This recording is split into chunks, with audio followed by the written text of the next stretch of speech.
तो दोस्तों ये सच है कि जर्मनी ने जिस तरह से समय आने पर भारत को अपनी औकात दिखाई है, उससे भारत ने तेजी के साथ अपने नए कदम को आगे बढ़ाना शुरू कर दिया है। दरअसल दोस्तों हाल ही में कुछ दिनों पहले जर्मनी की तरफ से भारत के टैंकों में इस्तेमाल होने वाले इंजनों को रोक दिया जाता है और ऐसे में जर्मनी यहां पर अपनी औकात दिखाते हुए भारत को आने वाले अगले 4 सालों तक टैंकों में इस्तेमाल होने वाले इंजन को देने से साफ मना कर देता है। लेकिन दोस्तों जर्मनी ने जो सोचकर यहां पर भारत को टैंक्स में इस्तेमाल होने वाले इंजनों की सप्लाई को बंद किया, उससे भारत को नुकसान की बजाय अब यहाँ पर फायदा होना स्टार्ट हो चुका है और ऐसे में जर्मनी का भारत के लिए सप्लाई को रोकना उल्टा उसी पर भारी पड़ता हुआ दिखाई दे रहा है। क्योंकि दोस्तों जर्मनी इंजन की सप्लाई रोकने के बाद कुछ ऐसी रिपोर्ट्स यहाँ पर सामने निकल कर आई हैं और जिनसे यहाँ पर ये साफ होता है कि भारत को इंजन की सप्लाई रोकने के बाद जर्मनी खुद अपना उल्टा नुकसान कर बैठा है। और ऐसे में दोस्तों यहाँ पर क्या है पूरी अपडेट्स आपको इस वीडियो में विस्तार से बताएंगे। आप वीडियो में एंड तक बने रहिए। साथ ही अगर हमारे चैनल पर आप नए हैं तो चैनल को सब्सक्राइब कर लीजिए ताकि सबसे पहले हमारा वीडियो आपको मिल पाए।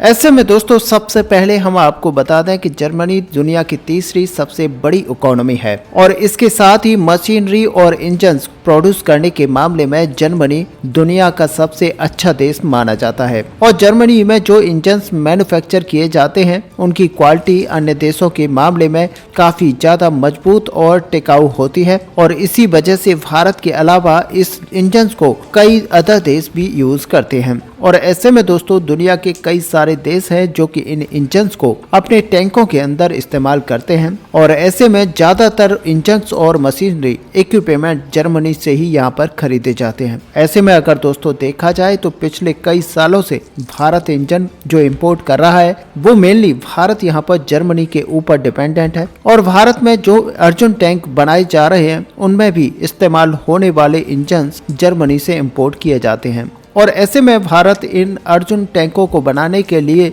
जो प्रोजेक्ट अफ्रीका की तरफ से यहाँ पर सौंपा गया है जिसमें 118 अर्जुन बैटल टैंक बनाए जाने हैं। और ऐसा दोस्तों पहली बार था जब अफ्रीका की तरफ से भारत को टैंक्स बनाने का प्रोजेक्ट सौंपा गया, जबकि पहले अफ्रीका ज्यादातर बैटल टैंक्स जर्मनी और रूस से खरीदता था। और ऐसे में जर्मनी नहीं चाहता कि इन देशों के टैंक्स यहाँ पर एक्सपोर्ट मार्केट पर जर्मनी का कब्जा है, वहां पर अब भारत अच्छी क्वालिटी के टैंक्स देकर अपने पैर पसार ले। ऐसे में दोस्तों आपको बता दें कि भारत ने जिन अर्जुन टैंकों को मैन्युफैक्चर करना शुरू किया है उसकी क्वालिटी और सर्वाइवेबिलिटी सभी देशों में मौजूद टैंकों से कई ज्यादा है और इसीलिए जर्मनी ने अपने औकात दिखाते हुए जानबूझकर अर्जुन टैंक में इस्तेमाल होने वाले इंजनों की सप्लाई को बंद कर दिया है। ऐसे में दोस्तों अफ्रीका दोबारा से जर्मनी से टैंकों को खरीदना शुरू कर दे, क्योंकि यूक्रेन और रूस वार के समय रूस के टैंक्स फेल हो जाने के कारण अफ्रीका का विश्वास रशियन टैंकों से पूरी तरह से हट चुका है। ऐसे में भारत अगर अफ्रीका को टैंक्स की सप्लाई नहीं कर पाता है तो सच माने कि अफ्रीका के पास मात्र एक ही ऑप्शन होगा कि दोबारा से वह जर्मनी से टैंक्स को खरीदना शुरू कर दे,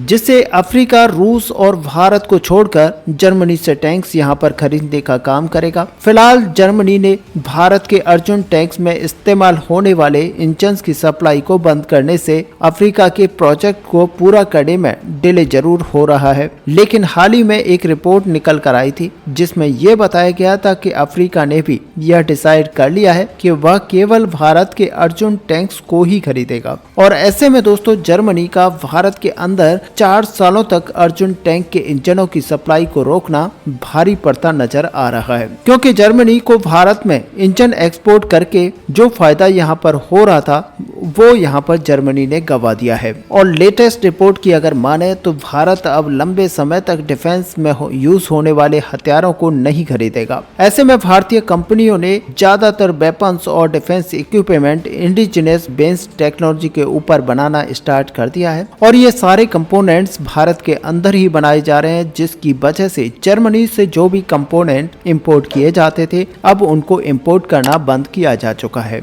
और यही वजह है कि भारतीय कंपनियों ने अब इंडिजिनाइजेशन के तहत इन सारे कंपोनेंट्स और हथियारों को मैन्युफैक्चर करने को लेकर यहाँ पर तेजी दिखाते हुए अब बड़ी मात्रा में इनको बनाना स्टार्ट कर दिया है, जिसमें भारत ने भले ही पिछले 2-3 साल पहले अपने कदम को आगे रखा है, फिर भी भारत का डिफेंस एक्सपोर्ट हर साल बढ़ता हुआ जा रहा है। ऐसे में आज कुछ अपडेट्स ये निकल कर आए हैं कि आने वाले समय में भारत का डिफेंस एक्सपोर्ट लगभग 16,000 करोड़ रुपए को पार कर चुका है और ये भारत के लिए एक बहुत ही बड़ी अचीवमेंट है, क्योंकि दुनिया में केवल 25 कंट्रीज ऐसे हैं जो कि डिफेंस एक्सपोर्ट करते हैं। जहां पर भारत ने अपनी नई अचीवमेंट को हासिल किया है, तो कुछ चुनिंदा देशों की इस लिस्ट में अपने नाम को भी शामिल करा लिया है। और ऐसे में दोस्तों अब बताया ये जा रहा है कि आने वाले 4 से 5 सालों के अंदर ही, यानी कि 2028 से 29 तक भारत में डिफेंस प्रोडक्शन 3 लाख करोड़ के करीब आसपास पहुंच जाएगा, जिससे डिफेंस का जो एक्सपोर्ट है वह भी लगभग 50,000 करोड़ तक हो जाएगा। और सबसे बड़ी बात यह है कि इसमें अर्जुन टैंक्स का बहुत बड़ा योगदान है और देखा जाए तो इस समय अलग अलग देशों से भारत को अर्जुन टैंक्स बनाने के प्रोजेक्ट बढ़ते जा रहे हैं। और ऐसे में जो अर्जुन टैंक्स की डिमांड है वो यहाँ पर काफी ज्यादा बढ़ चुकी है। और दूसरी सबसे बड़ी बात यह है कि जर्मनी के इंजन की सप्लाई बंद करने के बाद भारत, अब ये प्रोजेक्ट भले ही थोड़ा डिले हो जाए, लेकिन भारत अब खुद से इस टैंक के अंदर यूज होने वाले इंजन को बनाने की शुरुआत कर चुका है। यानी कि भारत का डिफेंस सेक्टर और इंडस्ट्रीज अब तेजी से यहाँ पर ग्रोथ कर रही है। और ऐसे में दोस्तों सच मानिए कि दुनिया भर के डिफेंस प्रोड्यूस करने वाली कंट्री जैसे कि जर्मनी, चीन और फ्रांस की चिंता यहाँ पर बढ़ चुकी है, क्योंकि दोस्तों इन देशों को अब ये पता चल चुका है कि ये देश भले ही भारत को रोकने का प्रयास करें, लेकिन भारत का डिफेंस सेक्टर किसी भी हद पर रोका नहीं जा सकता। और वैसे भी दोस्तों अगर दोबारा से अगर देखा जाए तो भारत जर्मनी पर किसी भी इंडस्ट्री को लेकर यहाँ पर भरोसा नहीं करेगा, क्योंकि इससे पहले भी जर्मनी ने कई बार भारत को अपने तेवर दिखाए हैं और कई बार ऐसे प्रोजेक्ट्स को यहाँ पर रोकने का प्रयास किया है। और दोस्तों इस बार जब इंजन्स की सप्लाई को जर्मनी की तरफ से यहाँ पर 4 साल के लिए रोक दिया गया है, तो सच मानिए कि यहाँ पर जिस तरीके से जोरावन टैंक्स के अंदर इस्तेमाल होने वाले इंजन की सप्लाई यहाँ पर भारत की जर्मनी की तरफ से बंद करने के बाद भारत ने स्वदेशी तौर पर इंजन बनाना शुरू किया था। अब उसी तरह से अर्जुन माँ के बैटल टैंक्स के लिए भी भारत स्वदेशी तौर पर इंजन बनाने की शुरुआत कर चुका है। अब दोस्तों यहाँ पर जर्मनी भले ही भारत को इन इंजनों को देने से मना कर दे, लेकिन आप मान के चलिए कि भारत को यहाँ पर नुकसान नहीं होगा, क्योंकि भारत इसे इनडायरेक्टली अपने प्रॉफिट में काउंट करेगा, क्योंकि भारत यहाँ पर अब इन्हीं इंजन्स को बनाना स्टार्ट कर चुका है। और सच मानिए कि इससे फायदा भारत को ये हुआ है कि इन इंजन्स को भारत इंडिजिनाइजेशन के तहत बनाएगा और भारतीय लोकल कंपनियां इस इंजन की मैन्युफैक्चरिंग करेगी, जिससे कि भारत जो पैसा यहाँ पर जर्मनी को दिया करता था वो पैसा अब भारत की लोकल कंपनियों को जाएगा।